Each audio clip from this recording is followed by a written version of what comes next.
I want to really focus in on one aspect of the prodigal son.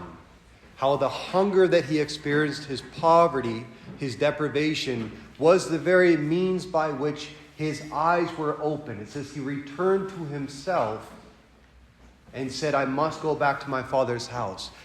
Why is experience so necessary for us in life? That we don't just hear a truth, something taught to us, and then we understand it. We have to experience life to really allow the seeds that are taught to us to grow. One woman I met years ago in one of the parishes when I was still a seminarian, she was there always praying, always helping out, one of the most generous women in the community. And I asked her, what is it that gave you this deep faith? And I was expecting a really poetic, mystical response from her, but she just smiled and said, well, I married the wrong man. I was like, all right, God works through anything. And she went on to explain, she said, my father, my mother, they told me, do not marry this man. This isn't going to be good. He's not a Christian. He's not going to be a good husband, father, etc. But she refused to listen. And she married him. And a couple years later, she was estranged from her family. And they were fighting all the time. And she ran away from her husband's home. And she went to her father's house. And she knocked on the door and said, I was wrong. I want to come home. I made a mistake. And in true fashion of the father from this parable, her dad looked at her and said, I know. I love you. Now you must go back to your husband, and shut the door right there on her. Yeah. And so she was just left there. This is like 9 o'clock at night. And so she got in her car, and she's like, I don't want to go home. But she drove by a Catholic church. And she'd grown up Catholic. She'd been there for years. But she was at the bottom right now of her hope, of what her expectations were going to be, and of her, walking away from God. And thanks be to God, the door was unlocked. And she walked into that church. And she said when she saw that sanctuary candle hanging over in the sanctuary over the tabernacle, she had never felt so much love and consolation in her life coming from the Lord. And she said that was the foundation and the beginning of my conviction of everything I had been taught as a kid, of who God is and how strong his mercy is in our lives. And to that point, she went back to her husband after that. And they really built into a very beautiful, strong Catholic family in time. But it was her deprivation that opened her eyes to that experience. The prodigal son, perhaps he always knew that the father loved him. Perhaps the father had said that 1,000 times. But it wasn't until he left and he lost everything that he truly experienced that reality for himself. They say the greatest distance in life is from the head to the heart. How often, because we as Catholics can come to Mass every single weekend, know exactly how the whole thing runs, but we've never really encountered Christ in our lives, right? Now, to me, it's the most fascinating aspect that we don't learn from truth. We don't learn from lessons. That the great and only teacher in life is experience. John Keats said, nothing is ever real in our life and learned until it is experienced. God, do not eat from the apple, from the tree. You will die. Next page, we eat from the apple. He's with Peter on the Last Supper. Tonight, well, Peter, I will go anywhere for you. I'll do anything. I will die for you. Tonight, you will deny me 3 times. No, I will not. 3 hours later, shoot!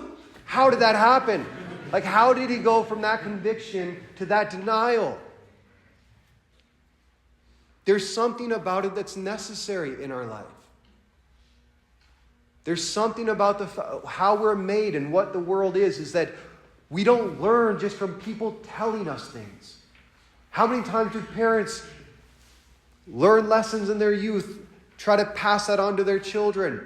And no matter how many times you hear it, we don't listen until you become a parent. Mark Twain once said, My father, when I was 14 years old, he didn't know anything about life. I couldn't even stand to be around him. But I couldn't believe when I turned 21 just how much he had grown in wisdom in that 7 years, you know? It's like we never appreciate the lessons our parents give us until we experience it. Now, I was really upset about talking to a friend of mine, another priest, and I was like, why is it that we're so ill-prepared as priests? I learned more in my first 5 years of priesthood than I ever did in seminary. And I'm like, why is it that I wasn't properly formed in this or that way? And he said to me, it's impossible that you ever could have been prepared for priesthood.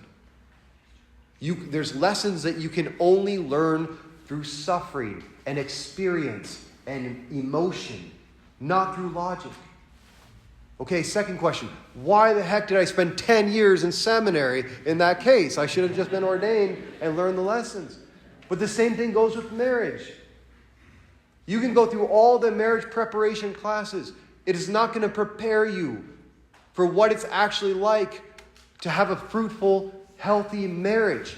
How does that happen? Through a lot of suffering, a lot of wrestling, and a lot of difficult times that you refuse to give up on each other for. Every couple that's been together 40, 50, 60 years, we always romanticize, like, I want that. Well, do you want the sufferings that come with that? Do you want the struggles? Do you want those moments when your whole being wants to leave them, and yet you commit to it? Because that's the kind of couples that make it to the end. And that only comes from experience. Same thing with OCIA. OCIA is a failed program, except ours. Ours is perfect because we have Jacob.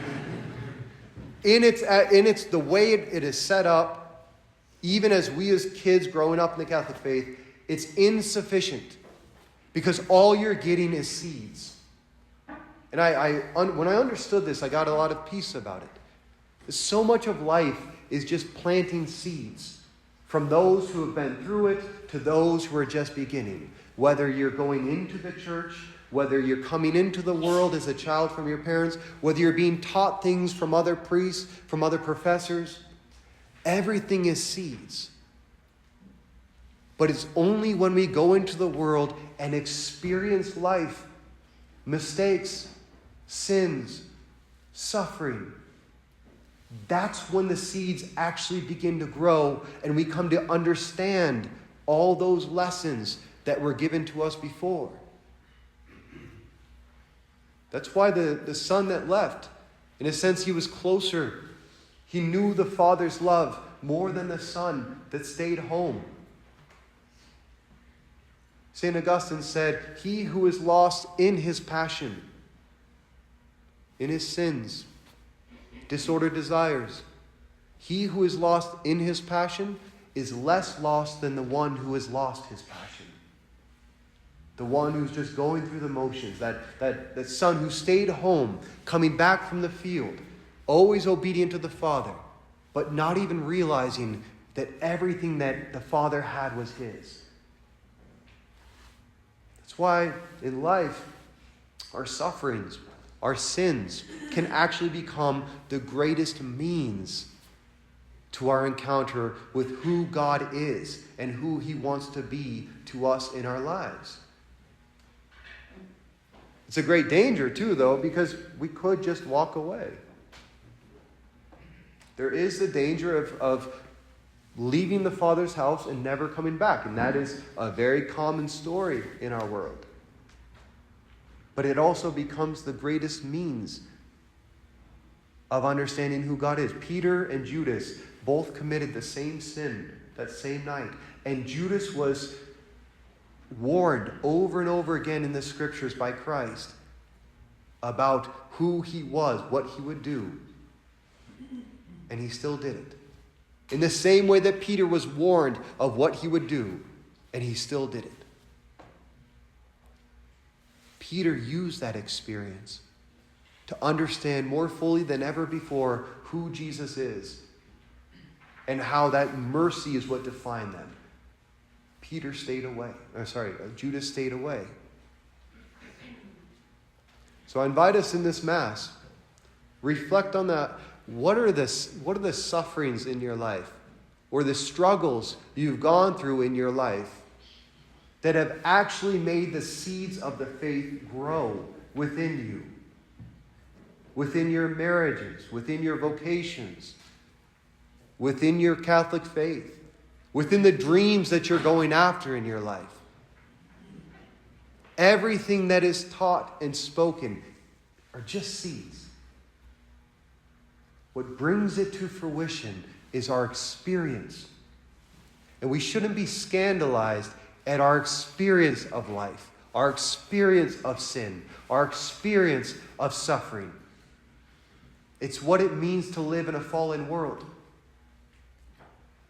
But when we can take those experiences with faith, which is what Laetare Sunday is about, I'm looking at all my struggles, my sufferings this Lent in light of Easter. Therefore, I can rejoice in the midst of it because I know I'm on my way home. When we have that same outlook, that the very crosses that I'm carrying, the sufferings I'm enduring, the sins I'm struggling with, are the very means by which, like the prodigal son, my eyes are being opened and I am growing in my awareness of my need to return to the Father's house and experience His mercy. Then, like Him, every single time we come to this Mass, we can experience God clothing us with His grace, welcoming us home, forgiving our sins, and setting out a banquet that is not just lamb, the fattened calf, but the banquet of the body, blood, soul, and divinity of Jesus Christ, giving us His very self, the inheritance of His divinity. That is a lesson, that is a conviction that cannot be taught. It can only be experienced. But when you do experience that, you will know to your very bones and your core what it means to be a Catholic.